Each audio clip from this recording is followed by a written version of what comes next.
actually right behind me. There are two cars pulling up. I do not know if that is actually the procession, because if I continue to look down the road, I just see a sea of lights slowly making their way towards me. To answer your question, Chad, it's kind of crazy. It's like what you were saying just a moment ago.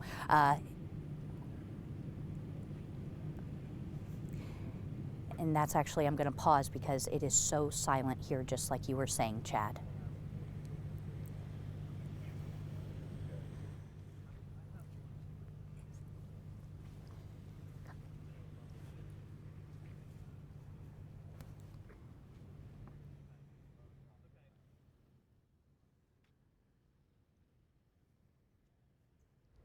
All right, we are watching this motorcade as it enters the last leg of its procession. It started around 4:45 from the State Medical Examiner's office in Raleigh and has been a beautiful display of support from all across the state ever since, as this procession made its way down I-40 into Greensboro, with the final stop at Haynes-Lineberry Funeral Home, where there are dozens of Greensboro police officers, those who knew Officer Horan best, standing ready to stand at attention as that ambulance makes its way to this funeral home. We know the funeral service is still a couple of weeks away right now, set for January 9th. Greensboro police still finalizing final details of that. It's unclear if it will be open to the public, but undoubtedly we see the public's support.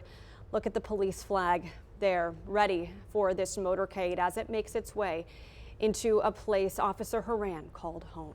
And we see that thin blue line that signifies that moment, and it looks as though the lights are getting brighter. We know that there tend to be, we've seen at some of our other live cameras, a couple of vehicles out front, police vehicles that are lead to make sure the road is clear, and it looks like here comes the motorcade. Let's take a look.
This is quite an emotional scene here. You can see the fire department, several police escort vehicles, and then you saw the comrades of Officer Michael Horan greeting that ambulance as it came to Haynes-Lineberry Funeral Home, the final stop on this procession before the funeral on January 9th. It's tough to think about Monday morning when Officer Horan was working just a couple days before Christmas, no doubt looking forward to the holidays spent with his family. We know he's a husband and a father, and he never came home from work. And you know, I think about Christmas morning when that family awoke and wanted to do what all other families were doing, open presents and really see the gifts from the parents.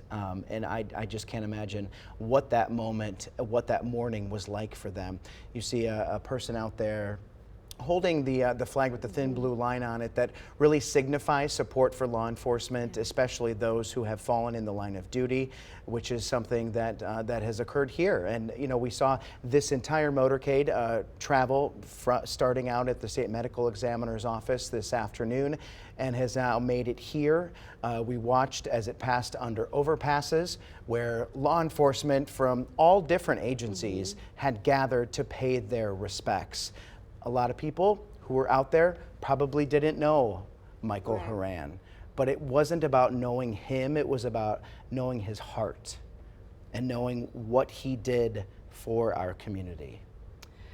It looks like some things are happening closer to the funeral home entrance, but out of respect for the family, we have panned off of that shot as Officer Horan's body makes its way into the funeral home. So right now, this is deliberately us looking at the procession and the crowd of supporters. Chad, you mentioned the groups, the crowds of strangers and law enforcement agents who lined this route all the way from Raleigh into Greensboro to salute this officer, many of them standing out in the cold and the dreariness for hours, just waiting for this motorcade and the procession to pass them.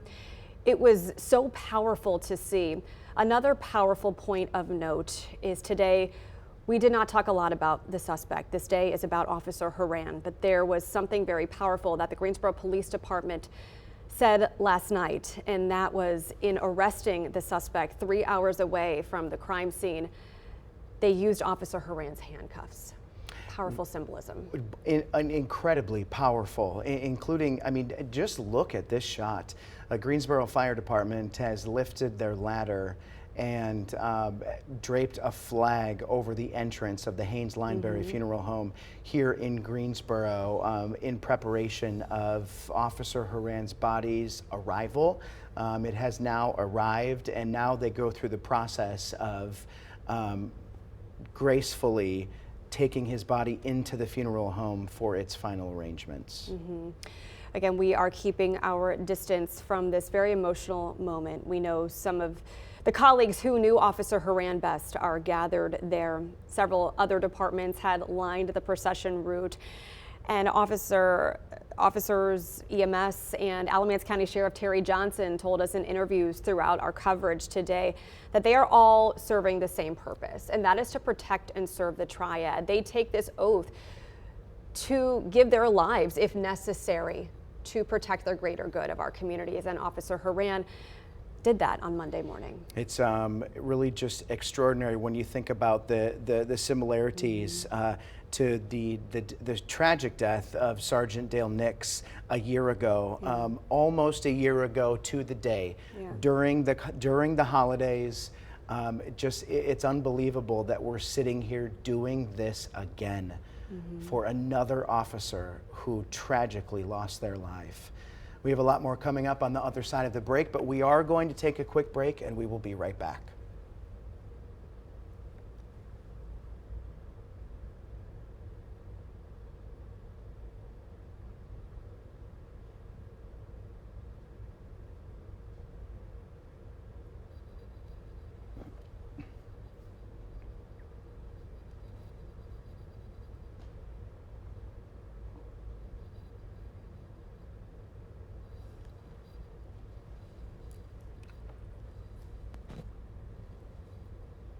Our mics are still hot in case